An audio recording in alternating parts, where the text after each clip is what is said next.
Mavi Marmara kanaatimce bizlerin dahi tahmin ettiği o yani koyulan hedeflerin daha ötesinde hedefine ulaştı.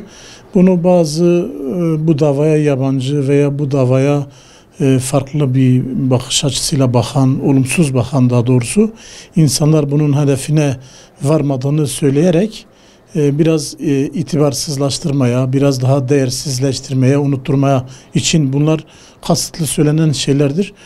Mavi Marmara Filistin'i, Gazze'yi, özellikle Gazze şeridinde yaşanan zulmü dünyaya göstermek, silahsız insanlara ne tür bir saldırı olduğunu dünyaya göstermek amacıylaydı ve öyle de oldu.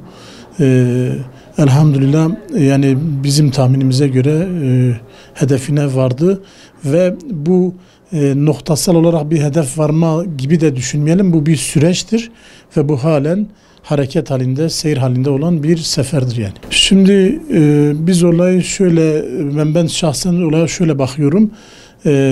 Birincisi İsrail dünya kamuoyunda, Birleşmiş Milletler'de çeşitli ortamlarda bugüne kadar yargılanmamış bir ülkeydi.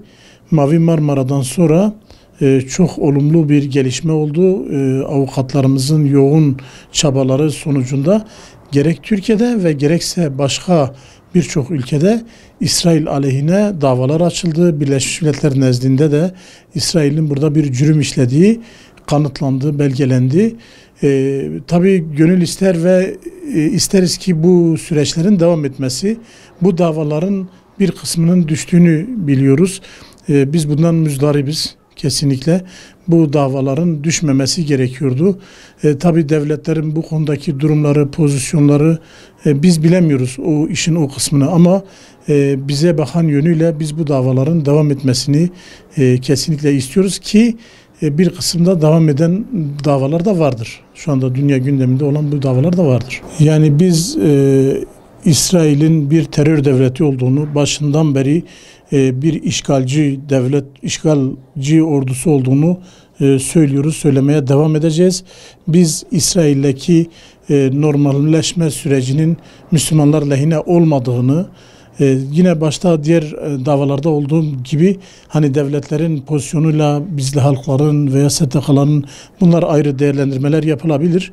Ama Müslüman olarak, Müslüman halkın bir evladı olarak, STK'lar olarak bu da şeyin yani normalleşmenin Müslümanların lehine olamayacağını düşünüyoruz. Onun için biz Filistin davasında gereken çabayı, gayreti eskiden nasıl gösteriyorduksak bundan sonra da göstermeye devam edeceğiz. Şimdi ilk kıblemizin bulunduğu Aksa, Kuds-ü Şerifi bir ümmetin üzerinde ittifak ettiği ender maalesef, bunu maalesef söylüyoruz, ender konulardan biridir. Kudüs, Aksa, Filistin davası.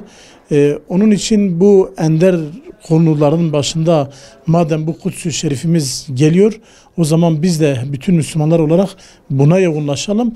Bu yoğunlukta güçlerimizi birleştirerek ümmetin bu potansiyelini ortaya çıkaralım ve Allah bu vesileyle belki sadece Kudüs'ümüze değil, sadece Gazze'mize, Filistin'imize değil, tüm İslam beldelerine özgürlük belki nasip eder. Bunun için Cenab-ı Allah bunun şimdi bize nasip etsin bu çabayı göstermeyi ve bu yolda yürümeyi ve nihayetinde şehadete ermeyi nasip eylesin bize.